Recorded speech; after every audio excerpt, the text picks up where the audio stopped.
I'm Alicia Joyce, and I am so excited that you are here with me. This is my kitchen. This is where the heart of our home beats. Aren't those gorgeous? Around here, saving time while cooking means more time together as a family. Let's get cooking and save some time while we do it. Hey everyone, so excited that you're back with me in my kitchen again today, because what I want to talk about is something I know we can all relate to, and it's the fact that running a busy home often means that we end up with monotony in the kitchen because we want easy. I can think, for example, to many a burrito season or a seriously mom, are we doing chicken soup again?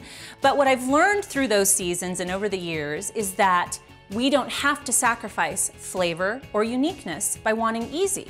All we need is a great foundational dish that with just a few key add-ins, that basic dish becomes something delicious and spectacular.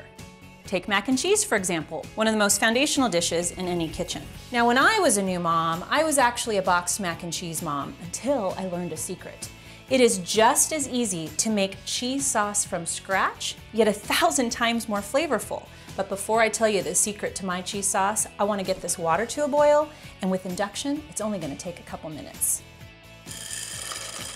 We're going to get our cheese sauce started. Now, the beauty of this cheese sauce is that it is filled with actual cheese and butter, but that is also what makes it so flavorful. We're going to use some whole milk.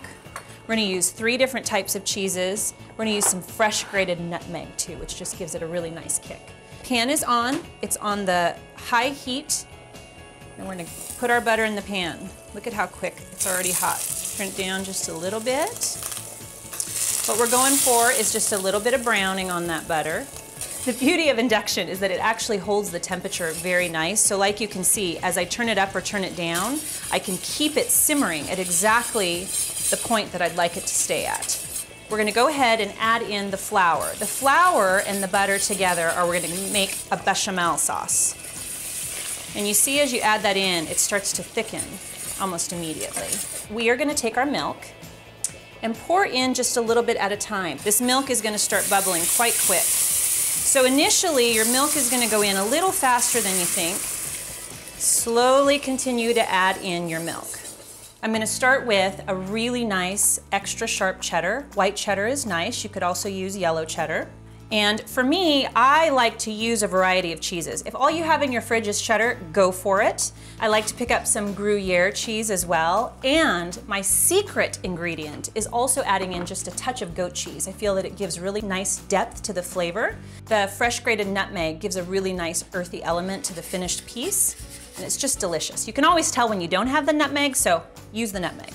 I was a boxed mac and cheese mom, and one day I just decided, you know what, I think I want to learn how to make this on my own. And so I took on the task of figuring out the perfect mac and cheese that would wow my kids away from what they loved in the box. What I'm going to do is take 3 different 8x8 baking pans.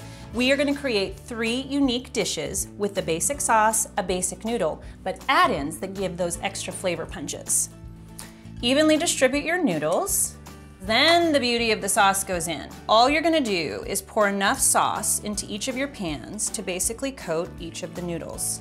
So going to my creative add-ins, we are going to do one that's Italian inspired. It is ham and pea pasta in my house.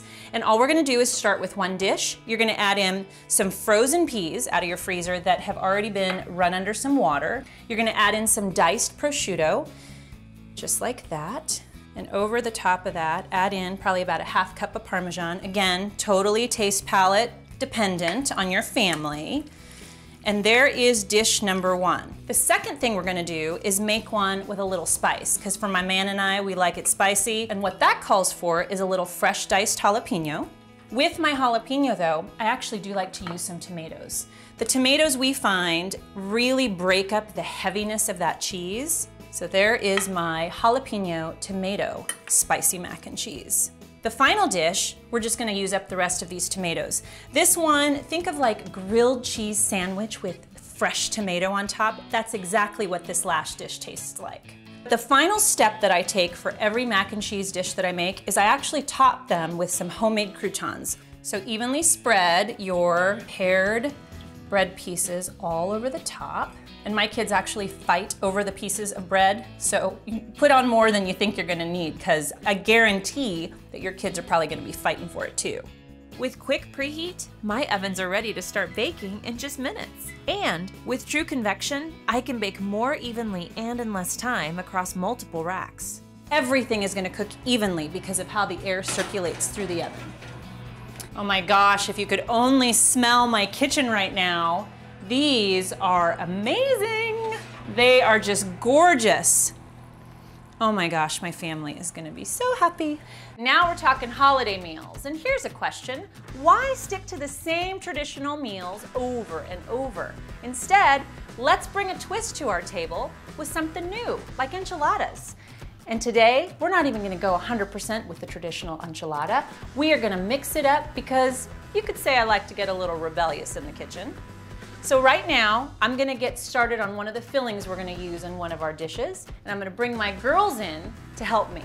Come on, girls. Celia, you can grab one of those plates I've prepared over there with one filling, and Kenny, you grab the other. So today we're gonna make 3 individual dishes of enchiladas. We're gonna have 3 different flavors, one in each dish that each of us will fill. And the first thing we're gonna start with is a sauté of spinach and mushrooms that makes a delicious twist on an enchilada. First, we do a little bit of olive oil in the pan.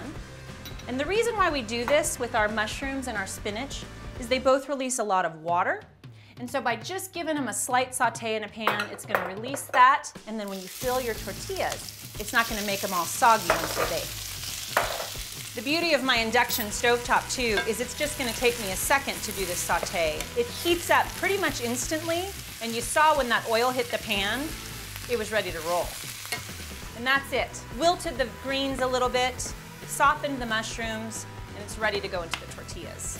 So the traditional elements of enchiladas are gonna be tortillas, some sauce, and some cheese. But the way we're gonna mix it up is actually create 3 separate fillings in 3 separate dishes. That way in this one meal, we're gonna have 3 tastes to mix up our table. Celia's gonna work on a chicken, onion, and cheese filling. McKenna is gonna work on a shrimp and cojita cheese filling.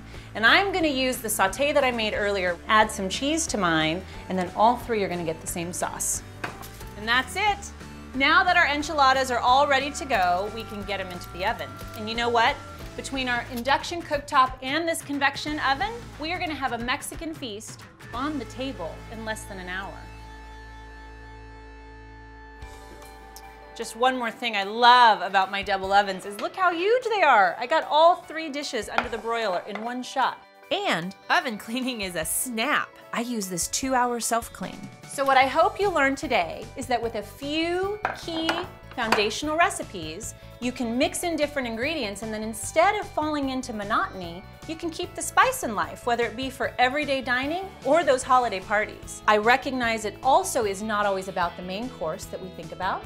Sometimes it's the appetizers and desserts that have our mind occupied. That's why next time we're gonna talk about appetizers and desserts and dishes that you can take to any party and wow any crowd with.